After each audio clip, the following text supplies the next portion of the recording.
understand what is the current landscape of talent in your organization, the current talent, and how do you see the talent requirements are going to shift in next 3 years or next 5 years. So yeah. Sohail, thank you so much for setting the context. As you rightly mentioned, auto sector is completely at the, I would say, at the helm of affairs as far as contribution to GDP is concerned.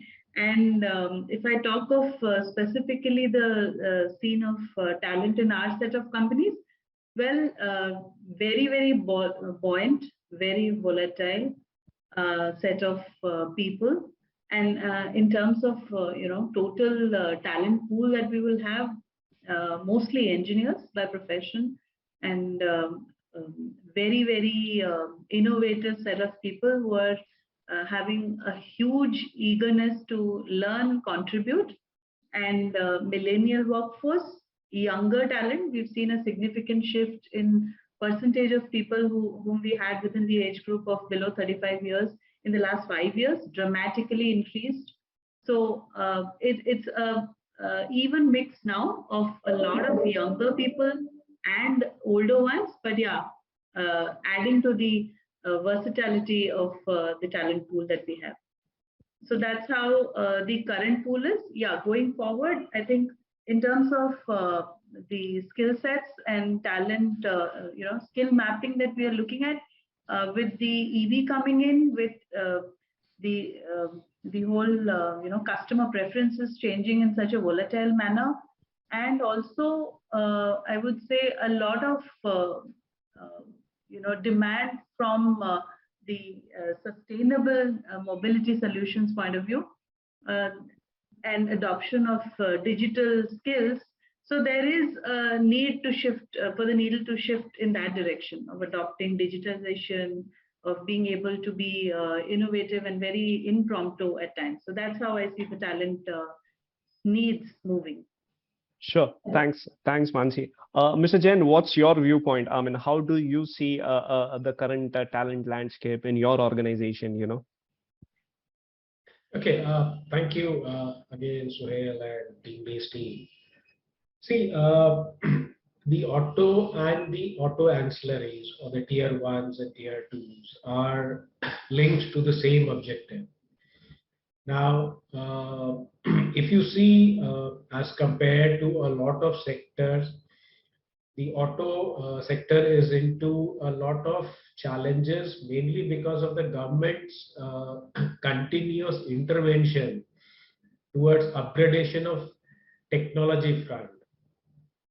And these government regulations have forced the industry to adopt and spend a lot of in terms of upgrading their own investments to meet the norms. Now, from Bharat 4 to Bharat 6, BS6, globally, if you see any transition between the two levels of these norms, takes about 7 to 10 years, whereas in India it has been rolled out in a span of 3 years. Now that has brought in a huge amount of investments which the organizations are forced to do. And while the market size in terms of the number of vehicles being produced and sold in India is much lower as compared to the global counterparts, but one has to see that what is the effective utilization of the infrastructure versus the automobiles that we are selling against. So a large amount of workforce today, post-COVID, has looked into the mobility in a very different way. Now, that has also changed the way auto companies used to be thinking pre-COVID and post-COVID. And post-COVID, the focus of the government on phasing out the fossil fuel. The recent statement of Mr. Nitin Gadkari, the Honorable Minister, saying that in the next 5 years, petrol vehicles will vanish. Now, that's a huge statement, and look its impact on India. if that is going to happen, the talent shift that we're talking about, the skilled manpower that we're talking about, you said 50 million people. I will not be able to comment even beyond. Will you be able to get even 5 million trained people for the new challenges that is going to come into India? Got it. And so the talent word is very, very misnomer when we talk about, because what we are talking about as the future requirements, that shortage is going to be enormous.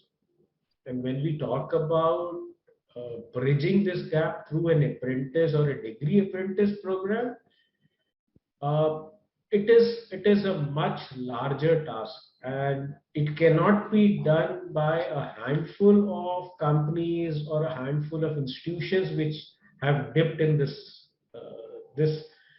work of a degree apprentice program. It's not adopted, or it's not being part of even a national education policy.